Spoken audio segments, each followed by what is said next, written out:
Sir, आप film director हैं और आपने काफ़ी सारे सीरियल भी लॉन्च किए हुए हैं, तो अभी हाल की जो परिस्थिति चल रही है कोरोना काल को लेकर के, और जो जीडीपी माइनस में जा रही है, -24% तक पहुंच चुकी है, क्या कहना है आपका, क्या मानना है आपका? जहाँ तक जीडीपी का सवाल है और जो लोगों की मानसिकता बताती है, जो एक मास की परसेंटेज है, वो उसको कतई भी स्वीकार नहीं कर रही, क्योंकि उस स्वीकार्यता के अंदर जो बहुत सारी बातें हैं वो ये है कि इन सबको शायद जानबूझ करके एक माहौल बनाया गया है। तो उस माहौल को देखते हुए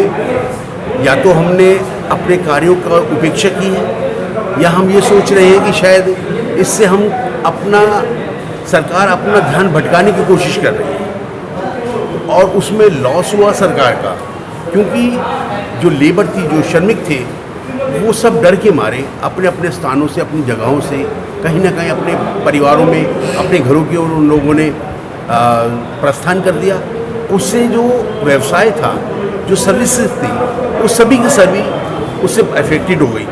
और उस काम ना होने की वजह से जीडीपी का गिरना बहुत ज़रूरी था, आवश्यक हो जाता है कि क्योंकि जब काम ही नहीं, उत्पादन ही नहीं होगा, तो हम उद्योग नहीं चलेंगे तो हम खाएंगे कहाँ से? और जब कार्य की सिद्धि पर ही डिपेंड करता है सारा का सारा, और इसी आधार को देखते हुए आज ये मजबूरी आ गई कि सरकार जगह जगह बोर्ड लगवा रही है कि कृपया नौकरी पाने वाले, रोजगार पाने वाले और रोजगार देने वाले दोनों अपना नामांकन यहाँ करवाएं, क्योंकि उनको दोबारा बुलाना है, उस कार्य को, उस उत्पादन को, उस उद्योग को दोबारा स्थापित करना है। और वो जो आवश्यक हो जाता है, आज भी ये स्थिति होगी कि कोई भी सरकार शायद अपने कर्मचारियों को सैलरी तक नहीं दे पा रही है, तो उसका इफेक्ट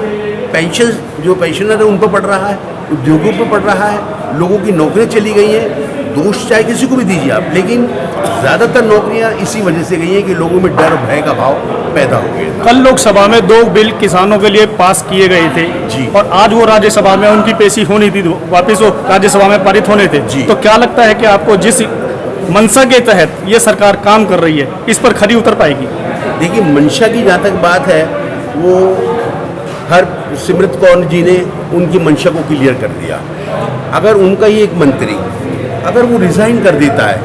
तो फिर शायद सोचने का मौका या बात करने का मौका नहीं रह जाता। जब आप अपने ही मंत्रिमंडल के व्यक्ति को, सदस्य को नहीं समझा सके कि इसकी वास्तविकता क्या है,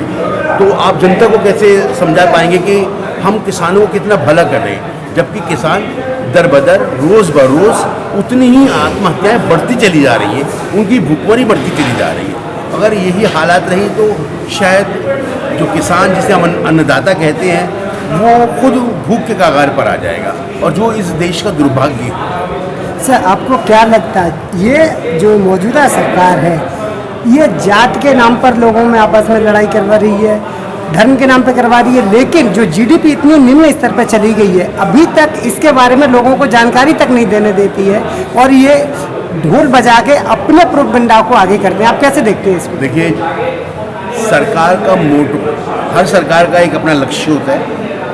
चाहे वो पूर्व की सरकारें हों या आगामी सरकारें हों या वर्तमान सरकार हो, कोई भी होती है,